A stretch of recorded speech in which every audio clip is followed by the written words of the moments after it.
What's up, y'all, and welcome back to my YouTube channel. My name is AD, and here I create content that's meant to inspire young single Christian women to live their lives to the fullest while pursuing Christ.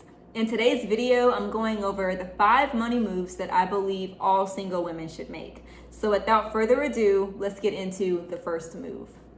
All right, so the first move I believe that you as a single woman should be making is to build up your savings account.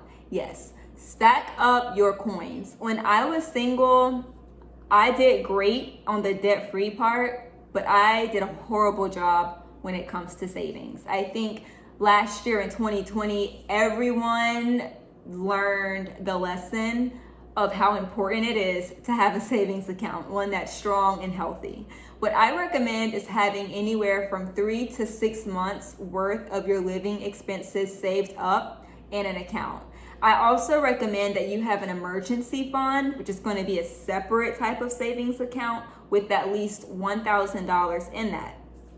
I say that because when you have an emergency fund, I think mentally you process better what an emergency is versus having a savings account where that could be money that you're saving up for some really awesome and fun things. Like maybe you want to take a trip, maybe you want to save up for a new car, maybe you want to have money set aside for Christmas shopping, maybe you want to buy some new furniture. So a savings account will also have important money for important things too, but that emergency fund is money that you can use. Say something happens to your car and you need it fixed or repaired, which is the same meaning anyways. So you want to use that money for that, and then you don't feel any type of ways about it. And by the way, whatever money you pull out of your savings or out of your emergency fund, you want to put that money right back. So honey, make sure that you build up that savings account.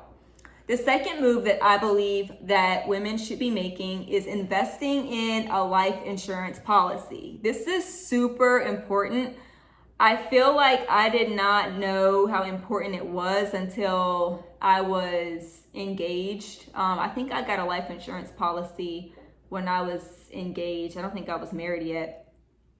But first of all, it's super inexpensive.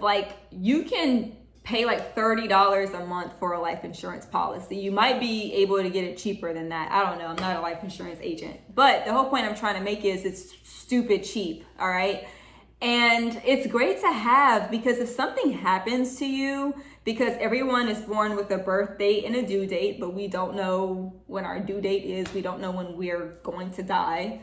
So it's important to have that life insurance policy. That money can be used for your funeral expenses. If you are a single parent, that money can be passed down to your children. They'll be able to inherit it.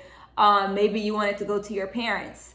Something else to consider is, if you took out a student loan or some type of loan and someone co-signed on that loan, then if something happens to you, that person is responsible. So just have a life insurance policy. Have that money there that's going to go to the people you care about if something happens to you.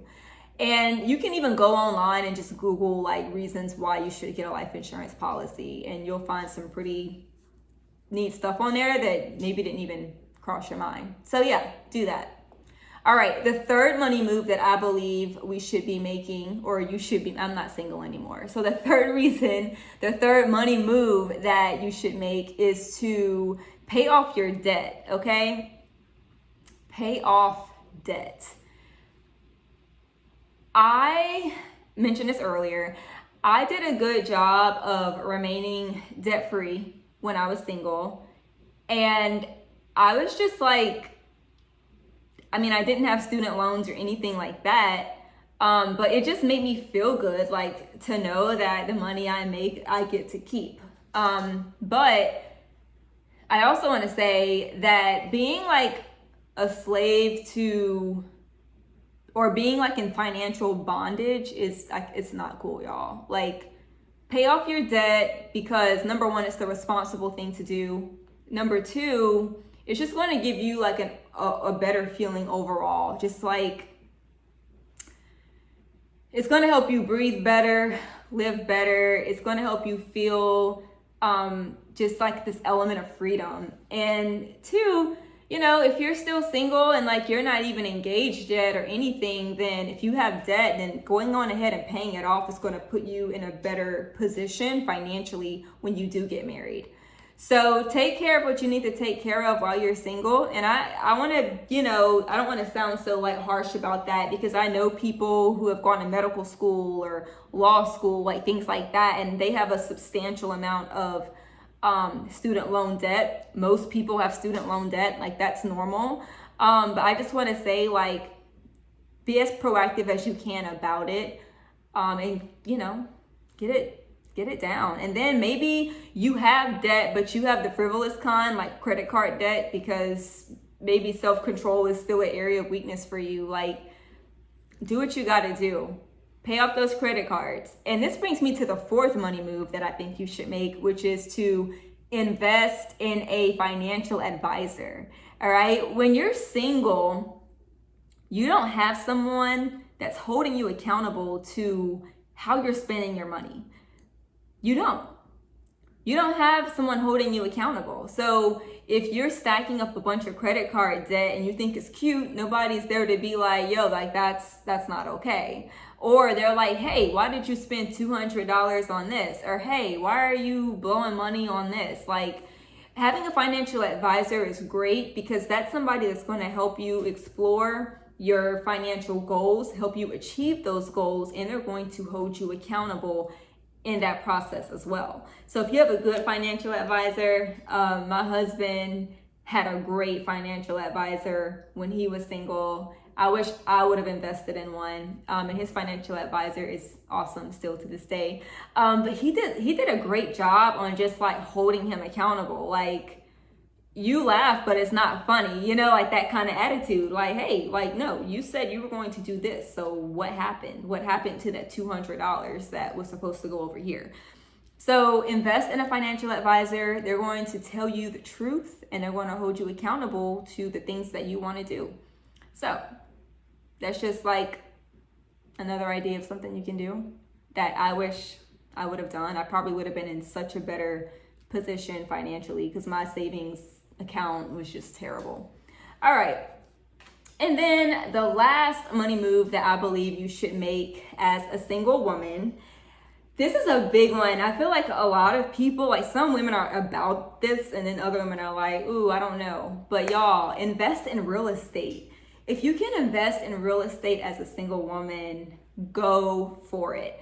Like, do what you need to do to get pre-approved for a loan. Like, don't be afraid to, like, I'm a real estate agent, so all the time I work with people and they're like, hey, I really want to buy a house, but I just don't know. And I'm like, look, I can get you in touch with a lender. Well, first I try to like pre-qualify them in a way, but anyways, I'm like, hey, let me put you in touch with the lender. And like, the lender can pretty much gauge whether or not you're in a position for that, or I don't know if they can really gauge the amount you would be pre-approved for, but they can at least help you to get started. And even me as a realtor, like, and other realtors too, can at least help you get started. So invest in real estate, like buy you a home, maybe buy an investment property. Like, don't be afraid. You don't have to have a man to do that. You don't have to be married to do that at all. There's this book that I read. I was engaged when I read this book, and it was just so good. It's called Break Up With Your Rental, and it's by Courtney P. And I'm saying P because I don't know how to pronounce her last name. I think it's Poulos, but I don't know, and I hate butchering people's names. But I'll be sure to link this book in the description box. But it's just such a good book, and she just talks about all these different like things she did with real estate when she was single, and I believe that she still might be single. But she's like a top realtor in Orange County or Los Angeles County, maybe, I don't know. Anyway, she's a big deal in California where she lives, and she just gives some really good advice, like practical steps. And the thing is, like, she provides some different ways that you can go about investing in real estate, but there's so many ways, like there's so many avenues and paths that you can take to start acquiring property like today. So that's just another thing to do. If I could have done that, trust me, if I was single and could have invested in real estate, I definitely would have done that, knowing the things that I know now. I know a lot of y'all out there are boss babes and y'all got a stupid amount of money.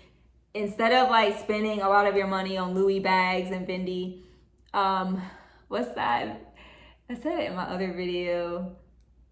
Louis, Prada, Gucci, pop them tags, pop them tags. Like, instead of doing all that and like trying to flex, like move your money towards things that will actually help it grow and help it build over time. And then it'll be pretty cool. Like, you're getting to know someone and you're like, hey, I own my own house, or hey, I have passive income. Like, if I was a dude, I would think you're a catch saying something like that. Like, oh, okay, cool. Like, awesome. She's beautiful, but she also is about her business. Like, that's very attractive. So that's all I have for today's video, y'all. If there is a money move that really inspired you, be sure to comment that below. Give this video a thumbs up so other single Christian or just other single women out there in general can be inspired on ways that they can be making moves with their money. And also click that notification bell and subscribe, and I will see y'all in my next video. God bless.